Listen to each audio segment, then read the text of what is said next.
One day, this woman started conning millions of dollars from her own family and friends. Then, to keep from getting caught, guess what she does?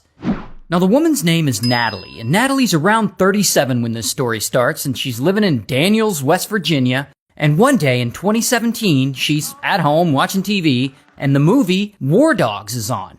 And this gives her an idea. Why not do what the guys in the movie do and get rich by landing government military contracts? Seems like a harmless enough idea. So she tells her husband about the idea. Now, her husband is this guy, Michael. So Michael hears this idea and he's totally on board. I mean, they're gonna make so much money. So Natalie quits her job working as a pharmacist and she starts a government contracting business. Actually, 2 different companies. And pretty quickly, one of her companies is awarded 2 state government contracts to supply some sort of equipment. Now, here's where shit starts getting illegal. Apparently, this government contract business she's got isn't bringing in funds fast enough, and Natalie wants money in her pocket now.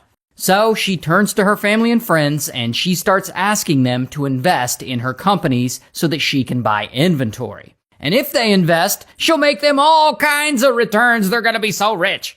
And her family and friends believe her, and they trust her. I mean, why wouldn't they? And they start giving her their money. Now, around this time, the 2 state contracts that her company was awarded get canceled because she wasn't able to fulfill them because she doesn't know what the she's doing.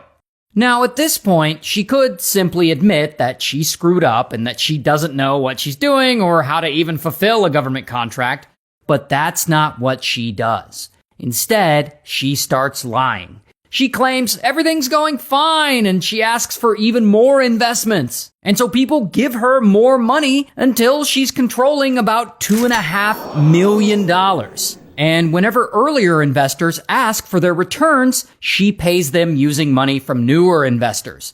So now her government contract business is basically one big Ponzi scheme. And so all this new money is coming in, and her husband Michael has absolutely no idea that she's scamming all these people. I guess he's just not that involved in the accounting side of things, and he thinks the business just must be doing really well. So they start living this extravagant lifestyle. They start buying up multiple properties, they take luxury vacations to places like Paris and Hawaii. They purchase several expensive cars and a motorcycle, including a 1965 Shelby Cobra. That's a nice car. And all this goes on for several months. But then, as is with all Ponzi schemes, Natalie starts running out of money and new investors are becoming harder and harder to find. And so when older investors ask for their returns, she starts making up bullshit excuses. Like she tells them that payments are delayed due to the recent government shutdown. And when that excuse stops working, she comes up with another one. She tells people that she was recently diagnosed with cancer. So naturally, people back off. I mean, no one wants to pressure someone who's dealing with cancer. So about 2 years pass, and it's now 2019. And all of Natalie's shenanigans are still going on.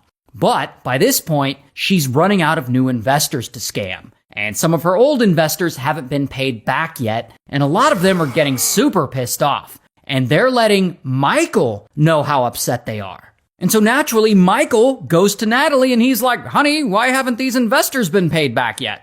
And Natalie still doesn't admit that she did anything wrong. She blames it on their bank, Bank of America. She claims it's all the bank's fault and that the money is locked in a specialized commercial bank account and that in order for them to fix the problem, they would have to fly all the way to Lynchburg, Virginia and then go to the corporate Bank of America there and talk to them, which is just such a hassle.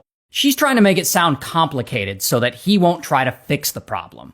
Well, Michael is determined to fix this problem. And he's not trying to rip anyone off. He wants his investors to get paid what they're owed. So he books and schedules a small private flight to Virginia.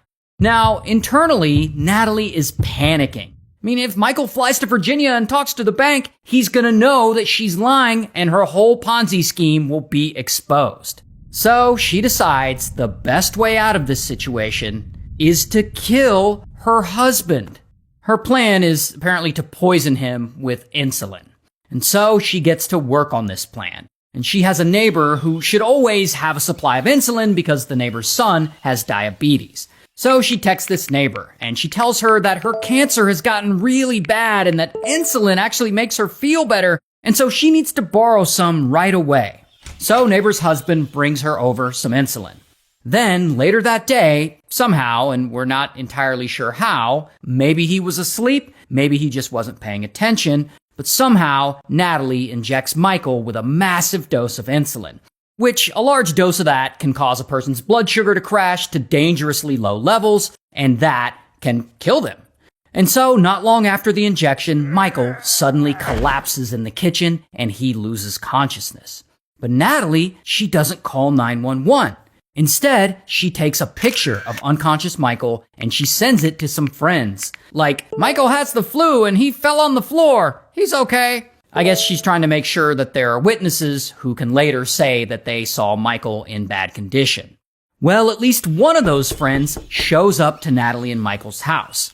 And he sees Michael and he's like, this is bad. And he calls his wife to come over and check on Michael because she works as a physician's assistant. She has a little medical training. So this woman gets to the house and she sees Michael and immediately she's like, you need to get him to the ER. But Natalie refuses. She's like, nah, he just needs to sleep it off. And she says that Michael had said that he didn't want to go to the hospital. So the couple respects what they're told are Michael's wishes and they leave. And several more hours pass. And that is when Natalie finally feels it's time to take Michael to the hospital. But at the hospital, the doctors examine him and they determine that he suffered cerebral edema, or swelling of the brain.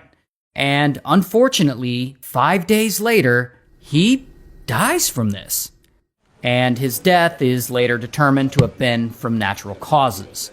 So Natalie just got away with murder. And of course, she goes right back to running her Ponzi scheme.